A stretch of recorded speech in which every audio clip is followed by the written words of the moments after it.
I always thought pain came in sharp moments, but mine arrived quietly. It came the day the tax collector stepped into our cramped apartment in Queens, and everything I believed about family and love cracked like thin glass under pressure. I stood in the corner of the room, my hands tight against my sides, watching a man with cold eyes look around our home like he already owned it. Maybe he did. He represented Mr. Castellano, the man everyone in New York whispered about with fear. And if his shadow fell on your door, you knew your life was about to change. My father held my little sister Rebecca close as if she were the only thing worth protecting. The collector said the debt had doubled. My father begged for time. I watched his shoulders shake. Then the collector's gaze slid to Rebecca, and he said she would make a lovely new servant for Castellano's estate. My sister whimpered. I felt my stomach twist. I knew what happened to girls taken to that mansion. Everyone did. She's promised to be married, my father said, voice trembling. She will give her husband strong children one day. Quote. His words felt like knives, because I already knew where this conversation was heading. His eyes shifted toward me, standing in the shadows like I was nothing but a burden waiting to be handed off. Take my eldest daughter instead. The words hit me harder than anything I had ever felt, not because they were surprising, but because they weren't. I had been cast aside before. By my husband, who said he needed a wife who could give him children. By neighbors who pretended not to know me. And now by my own parents, who saw me as damaged goods to be sold off when times got hard. The collector looked me over with cold calculation. She is barren. My father nodded without shame, but she can tell stories. Beautiful stories. It felt strange hearing him praise something he spent years mocking, but my sister whispered it too. She makes you forget the world, she said. For a moment, something warm flickered in my chest. Then my father shoved me forward like a broken object he was trading. When I finally spoke, my voice felt steadier than I expected. I will serve Mr. Juan Castellano in whatever way he wishes. The collector nodded. The barren one will do. That was the moment the last piece of my old life fell away. The black sedan waiting outside gleamed under the afternoon sun like a warning. I didn't say goodbye. There was nothing left to say. As the car pulled away, I watched Queens fade behind me, each block passing like pages torn from a book I was no longer part of. I kept my eyes ahead, telling myself a new story in my mind just to survive the fear rising inside me. When we reached Manhattan, the mansion stood like a palace carved from stone and power. It rose above Fifth Avenue, beautiful and cold. The collector, Russo, didn't take me through the grand entrance. Instead, he led me down a narrow alley, through a staff door, and into a world where names didn't matter, only obedience did. A hard-faced woman with steel gray hair ordered us to strip. "You belong to Mr. Castellano now," she barked. Her eyes dared us to protest. No one did. My hands shook slightly as I folded my clothes. I tried to keep my chin high, even when cold water hit my skin like icy needles. They scrubbed me until my skin felt raw, my hair pulled tight with every stroke of their comb. We were given plain gray dresses, nothing more than fabric and shame stitched together. "Tonight," the woman said, "one of you will serve the master's special guest." My heart dropped. I imagined the worst. A monster, a man more cruel than Castellano. Someone who might use me however he pleased. The others looked just as terrified. We were lined up in a marble antechamber, told to keep our eyes down. The floor vibrated softly with approaching footsteps. The air shifted. Even the cruel housekeeper stiffened, as if a storm had entered the room. "Mr. Alexander Castellano," a voice announced. His presence filled the space instantly. I felt power rolling off him like a wave. Even with my eyes lowered, my heart reacted to him before my mind did. "The new arrival, sir," someone said, "for your special guest." Silence stretched, cold and heavy. "They're all cowering," a deep voice said. It wasn't an insult. It was disappointment. Something inside me responded to the sound. I was terrified, but curiosity tugged at me. Stories had taught me to look beyond fear. Against all instinct, I lifted my gaze, and my breath froze. Alexander Castellano didn't look like the monster the city whispered about. He looked like the kind of man who could ruin your world with a word or save it with a glance. High cheekbones, sharp jaw, dark hair, and eyes that seemed to see too much. Something dangerous lived behind those eyes, something ancient and wild. For a moment, they locked with mine. Heat shot through my chest. I dropped my gaze so fast my neck hurt. "Your selection, sir?" the attendant asked. "She'll do." I didn't have to look to know he meant me. Hours later, I stood at a heavy oak door on the 3rd floor, my hands trembling. Behind that door waited the special guest and my fate. The servants had whispered warnings. The guard's hand shook on his weapon. Even the housekeeper looked nervous when she pushed me forward. "You please him," she said, "or tomorrow will be worse." Quote. My heart pounded as the door opened. I stepped inside. It wasn't just a room. It was a world soaked in shadows, warm golden candlelight, and something strange in the air that made the hair on my arms rise. Someone waited for me inside, someone unseen. And when he spoke, his voice shook me to my core. "Put on the gown." The moment I heard that voice, low and rough like it came from a throat not meant for human words, something inside me froze. I could not see him, only the shadows moving at the edges of the room, shifting like they were alive. My fingers trembled as I stepped behind a tall dressing screen. The gown waiting for me felt unreal, soft and cool like water slipping over my skin, midnight blue with silver threads. Beautiful enough to make me forget where I was for a moment. Then the voice came again, closer this time. "Wear the necklace, too." My breath caught. I picked up the diamond necklace resting beside the gown. My hands shook as I clasped it around my throat. It felt heavy, almost like a claim. When I stepped out from behind the screen, the room looked empty. Still, I felt someone watching me. Every step I took made my heart beat louder in my ears. A long table sat in the center of the room, covered in a feast more beautiful than any party I'd ever seen in Queens. Fruits glowed like jewels. Spices hung thick in the air. Meat steamed under candlelight. "Please eat," the voice said. I didn't know where to look, so I kept my gaze low as I sat. My fingers brushed a piece of bread. When I raised it to my lips, the shadow behind me grew heavier, as if it leaned closer. Then came the question that changed everything. "Do you like stories?" I almost choked. No one outside my sister had ever asked me that, not with real interest, not like it mattered. "Yes," I whispered. "Then tell me one," the voice said. "If you do, I might let you live until morning."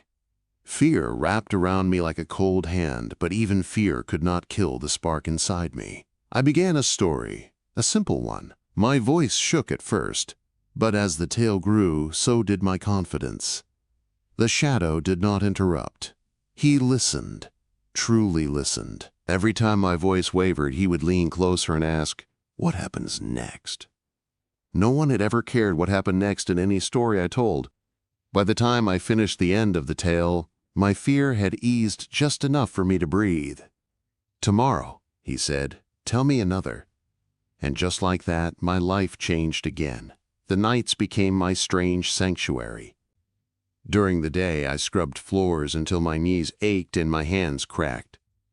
The other servants whispered behind my back, calling me his creature, his toy, a cursed woman who somehow survived where others didn't. They avoided me like I carried a disease, which, one of them hissed once when she thought I couldn't hear. "No one survives the night chamber unless she's bewitched him." I didn't answer. Silence was easier. But when the sun set, I walked back into that shadowed chamber. A new gown always waited for me. A feast appeared on the table each time. And he listened. Night after night, he asked for a story, and I gave him one. He never stepped into the light, never showed his shape, never revealed his face. I only saw two golden eyes watching me through the darkness, warm and sharp at the same time. One night when I hesitated at the door, the shadow spoke softer than I'd ever heard. "I will not hurt you." I didn't know why, but I believed him. Eventually I ran out of stories from my memory, and fear crept back in. "I don't know what to tell tonight," I whispered. "Tell me about yourself," he said. No one had ever asked me that either. I talked about Queens, about growing up poor, about being barren, about how my husband left me, about how my parents traded me away without a second thought, about how stories were the only place I ever felt safe. The shadow didn't speak for a long time. When he finally did, his voice sounded different. "A woman who can create worlds is not broken." Something tight in my chest loosened. I didn't know how to answer, so I didn't. The next day, something new happened. Instead of sending me to clean floors, the housekeeper led me to a small room tucked away in a quiet corner of the mansion. A desk waited inside. Parchment, ink, pens, more paper than I had ever seen in my life. "Mr. Castellano says you're to spend your days writing now," the housekeeper said bitterly. "Whatever keeps that thing entertained." Her words didn't hurt, not the way they once would have. Someone wanted my stories. Someone valued them. Someone valued me. That night, I brought pages of my new story into the dark chamber. "I wrote something different," I said, my voice shaking. "May I read it?" Quote. "Yes," he replied. As I read, his golden eyes stayed fixed on me. They softened in a way I could not explain. When I paused, unsure, he leaned forward. "Continue." My breath caught. My voice steadied. I wrote about a woman the world rejected for being incomplete. A woman who carried shame she never asked for. A woman who used stories to survive. My hands trembled as I reached the final lines. "I don't know how it ends," I admitted. The shadow shifted. The air grew warm around me. "Those who rejected her because she was barren were fools," he said. "A womb is nothing compared to a mind that creates worlds." I looked up, startled. For a moment, I forgot to be afraid. His next words came like a confession. "Today, for the first time, I see nothing but you." My heart raced. I felt my world tilt. Then he asked, almost softly, "Will you stay with me? Not as a prisoner, by choice." My breath trembled. "I need time," I whispered. Silence fell between us, deep and heavy. "Then time you shall have," he said. The next night, he was gone. A note lay on the table. "You are free to go. A car waits below." I didn't understand. I didn't believe it. But everything inside me told me one thing. This was not the end. This was the beginning. The note felt heavy in my hands, as if the ink itself carried a message I wasn't supposed to understand yet. "You are free to go." The words blurred for a moment as fear and confusion tangled inside me. I waited for the shadow to step out, to explain, to say something. Anything. But the room stayed silent. The door burst open before I could move. Alexander Castellano stood there in his perfect suit, his perfect face twisted with something close to rage. His eyes were the same golden shade I'd seen every night in the darkness. Seeing them in full light sent a shiver through me. "Get out," he said. I took a step back, breath caught in my throat. "What happened?" "Where is he?" Castellano demanded, stepping closer as if he expected to find someone hidden behind me. "He's gone," I whispered. "He left a note." Castellano gave a cold laugh. "Of course he did. Did you think he would wait for you forever? Did you think a barren storyteller could mean anything to him?" His words hit hard, but I didn't look away. "You're lying," I said quietly. His jaw tightened. "I've arranged a new position for you. Far from here. The car leaves in an hour. Don't test my patience."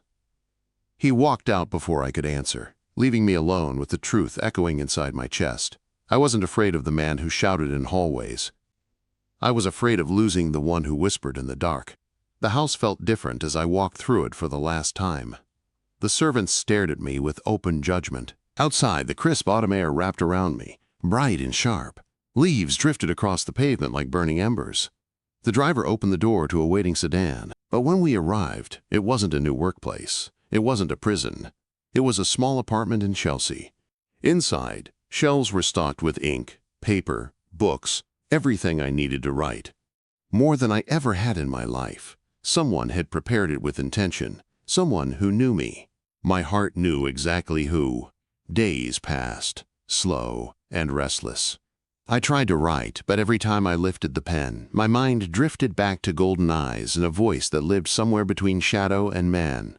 I couldn't shake the feeling that something terrible lingered beneath the surface. A whisper from a maid in the mansion kept repeating in my mind. Castellano was announcing his engagement. To the Blackwell heiress, the words burned. Not because I loved him already, but because something inside me knew he wasn't choosing her. Not freely. Not honestly. Every part of me knew the man in the shadows was the same man who walked those halls pretending he didn't care. I couldn't ignore the pull any longer. The newspaper confirmed the gala was being held at the Plaza Hotel. Tonight, at sunset. I put on the midnight gown he left behind. I smoothed the silver threads that shimmered like starlight. The necklace settled against my throat like a familiar promise. When I looked at my reflection, I didn't recognize the woman staring back. She wasn't broken. She wasn't unwanted. She wasn't barren in the ways that mattered. She was someone who finally understood her own worth. I took a cab to Fifth Avenue. My hands shook as I stepped through the hotel doors, but I didn't turn back. The ballroom glowed with crystal chandeliers, soft music, and people dressed in gold and wealth. I slipped into the crowd, my palms damp, my heart pounding. Then I saw him. Alexander Castellano stood at the far end of the room, posture stiff, jaw clenched. His bride-to-be hung on his arm, smiling like she had already won. But when his eyes lifted and found mine across the ballroom, the world stopped. His perfect mask cracked. A look of raw pain flickered across his face. He knew. He felt this too. Around us, whispers spread like wildfire. That's her. His storyteller. What is she doing here? Does she not know her place? I kept walking forward. Each step felt like it carried my entire life with it. The Blackwell heiress followed his gaze and saw me. Her smile faltered. Her hands curled like claws around his arm before she let go and stormed away, whispering to an attendant who disappeared into the crowd. The clock struck 7. Sunset. Castellano's breath hitched. His hand trembled around his champagne glass. His eyes kept darting to the exits. Fear flashed through him, sharp and visible only to someone who had spent nights listening to the truth behind his voice. Suddenly, chaos shattered the room. Men burst in, weapons raised. Shouts rose above the music. The Blackwells send their regards, Castellano. No merger, no peace. The first gunshot cracked the air. Guests screamed and scattered. Castellano pulled out a weapon with deadly precision and fired back. 2 attackers fell. Then another. He fought like a man who had done it 1,000 times. But I saw it before anyone else did. A shooter on the balcony above him, aiming at his unprotected back. I ran. My feet moved without thinking. I slammed into Castellano just as the bullet sliced the air where he had been standing. We hit the ground in a tangle of limbs. His startled eyes locked with mine. "Amelia," he breathed. "You were about to be shot," I said, pushing myself up. His bodyguard rushed forward. "Sir, we need to leave. The sun is setting." Castellano froze. His eyes widened with a different kind of fear. "No," he whispered. "Not now." An attacker grabbed me from behind, pressing a gun to my head. "Surrender, Castellano," the man shouted. "Or she dies." Castellano stood still as stone, his weapon lowered. His breath came faster. His eyes glowed brighter. The last sliver of sun slipped behind the skyline. Castellano stumbled. Pain twisted his perfect face. His suit tore as his body shifted violently. His scream turned into a growl. His bones cracked. His skin darkened into living shadow. The chandelier light flickered as if afraid. And in seconds, Alexander Castellano became the creature who had listened to my stories in the dark. The ballroom fell silent in horror. But all I felt was recognition. Golden eyes. The same eyes. Always him, shadow or man. He had chosen me, and I didn't run. The ballroom shook with fear as people backed away from him. Their screams caught somewhere between disbelief and terror. But I didn't move. I stood frozen, not because of fear, but because every piece of me recognized him. The way his body bent toward me. The way his golden eyes locked onto my face even through the chaos. The shadow inside him wasn't a stranger. He was the one who had listened to my stories in the dark. The one who told me my voice mattered. The one who asked me to stay by choice. Now he stood revealed before the world. The creature roared, a sound full of pain and fury, then launched himself at the man holding me. The attacker didn't even have time to scream before the shadow struck, fast as lightning, tearing the gun away and sending him crashing across the ballroom floor. Blood streaked the marble. Gasps rose from the crowd as the rest of the attackers stumbled back in terror. His golden eyes glowed like burning embers as he turned toward me. I should have stepped away. I didn't. "Alexander?" I whispered. The creature staggered. More gunmen fired, bullets slicing through the air. The shadow absorbed them like smoke. But one found its mark. I watched in horror as he stumbled, a dark wound pulsing at his side.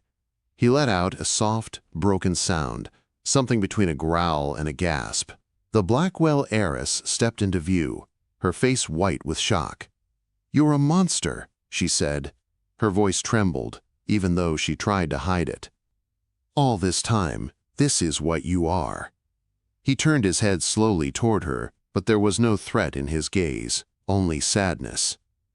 A sadness I didn't understand until I saw the way she looked at him.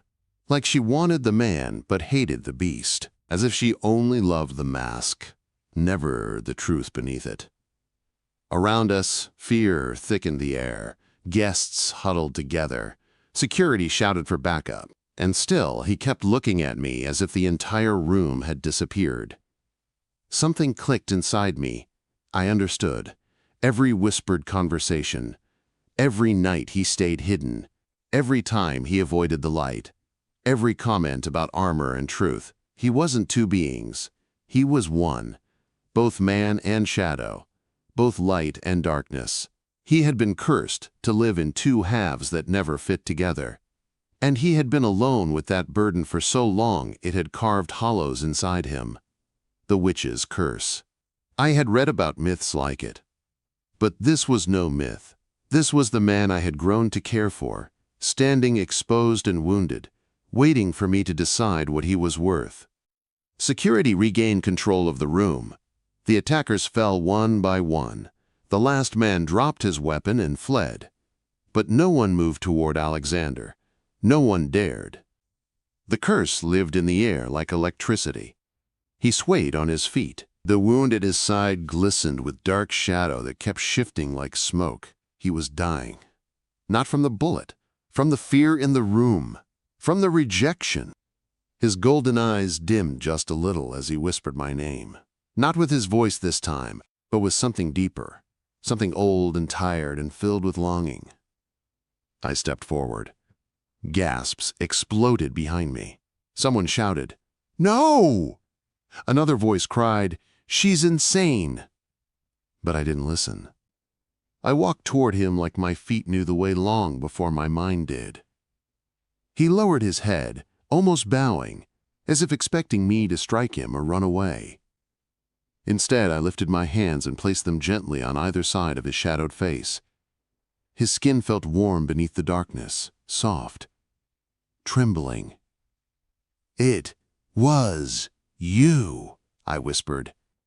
All along, the one who cared, the one who listened, the one who saw me. He shuddered, eyes glowing brighter, like my touch was the first warm thing he'd felt in years. His claws curled slightly, careful not to touch me. His breath came out in a shaky growl that carried more emotion than any words he'd ever spoken. "I love you," I said. "Shadow or man. I love you." Silence swept across the ballroom. Then something shifted. Light began to pulse under his skin. A glow that pushed against the darkness, rising stronger with each breath. The shadow crackled like black smoke being peeled away by dawn. His form trembled, bending inward as if the curse itself was fighting to hold on. And then, slowly, painfully, the transformation reversed. Claws shrank into fingers. Shadow faded into skin, bones realigned. And the man I knew stepped out from the ruin of the curse. Alexander Castellanos sank to his knees in front of me, human again, breathless and alive. He reached up and touched my hand with trembling fingers. "You freed me," he whispered. "No," I said, voice shaking. "You freed yourself. I just saw you." His forehead pressed against mine. The room around us melted away. I heard nothing except our shared breaths and the wild beating of his heart. Then his arms wrapped around me, pulling me against him, strong, warm, real. The curse that ruled his life was broken, because love born from truth finally found him. The ballroom erupted with distant murmurs, but none of it mattered. He held my face in his hands, eyes shining with something I had never seen in any man before. Not lust, not ownership, not need. Recognition. "I choose you," he whispered. "Not because I'm free, but because you're the one who saw me when no one else did." I closed my eyes, letting the truth settle inside me like a heartbeat. For the first time in my life, I wasn't being traded. I wasn't being tolerated. I wasn't being used. I was being chosen. By a man who was once a shadow. By a shadow who had once been a man. By the only soul who ever believed my stories were worth hearing. His hand tightened around mine, and I knew this was our beginning.